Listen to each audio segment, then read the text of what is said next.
সরকারি বাস চালকদের মতো সরকারি বাসের পরিচালক ও মেকানিকদের বেতন বৃদ্ধি করতে হবে। সোমবার এমনটাই দাবি তুলে মালদা এনবিএসটিসি ডিপোয় আন্দোলন করলেন উত্তরবঙ্গ রাষ্ট্রীয় পরিবহন শ্রমিক কর্মচারী ঐক্য মঞ্চের সদস্যরা। ঐক্য মঞ্চের পরিচালক ও মেকানিকরা মিলে ডিপো ইনচার্জের ঘরের সামনে অবস্থান বিক্ষোভে বসেন।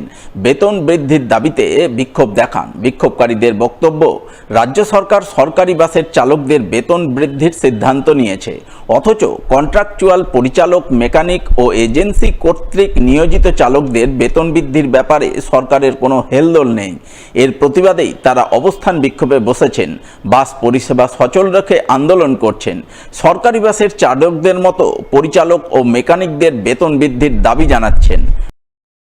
আমাদের মূলত আন্দোলন হচ্ছে বেতন বৃদ্ধি নিয়ে। সরকার নির্ধারিত 1066 মেমো নাম্বার, যে মেমো নাম্বারে শুধুমাত্র চালকদের নিয়ে আসা হয়েছে এবং তাদের বেতন বৃদ্ধির একটা লাগু হয়েছে। সেক্ষেত্রে আমরা দেখছি যে এনবিএসটিসিতে বিভিন্ন ডেজিগনেশনের কর্মী আমরা আছি, চালক, পরিচালক, মেকানিক্স এবং এজেন্সি দ্বারা নিযুক্ত কর্মী যারা আছে, চালক পরিচালক, তাদের ক্ষেত্রে আমাদের বেতন বৃদ্ধিটা আমরা দেখছি হচ্ছে না এই 1066 মেমো নাম্বার। তো আমরা সে বিষয়ে আজকে এই বিক্ষোভ সমাবেশে নেমেছি। আমরা সরকারের পক্ষে, সরকারের আমরা কোনো রকম দোষ দিচ্ছি না। আমরা কর্তৃপক্ষকে জানাচ্ছি যে যদি চালকরা পায় তাহলে পরিচালক, মেকানিকরা পাবে না কেন।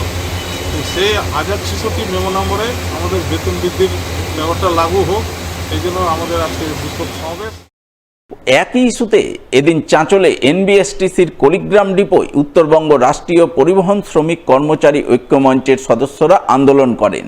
তারা কুড়িগ্রাম ডিপো ইনচার্জের ঘরের সামনে অবস্থান বিক্ষোভে বসে তাদের বেতন বৃদ্ধির দাবিতে সুর চড়ান। দাবি আজকে মহামাটির সরকার আমাদের 1066 মেমো নম্বর অনুযায়ী চালকদের বেতন বৃদ্ধি করেছে।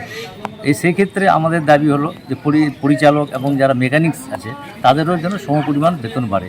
কেন এই দ্রব্যমূল্য বৃদ্ধির বাজারে আমাদের 13,500 টাকা বেতন দিয়ে আমাদের সংসার চলে না, সবারই চলে না এটা।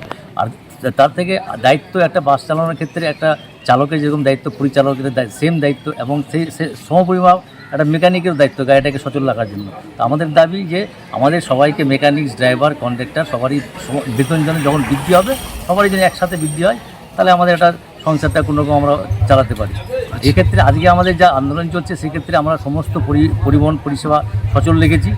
সমস্ত গাড়ি ঘোড়া সব চলছে, তারপরেও আমরা একটা অবস্থান ডিআইয়ের সামনে, অফিসের সামনে আমরা ধর্নায় বসেছি।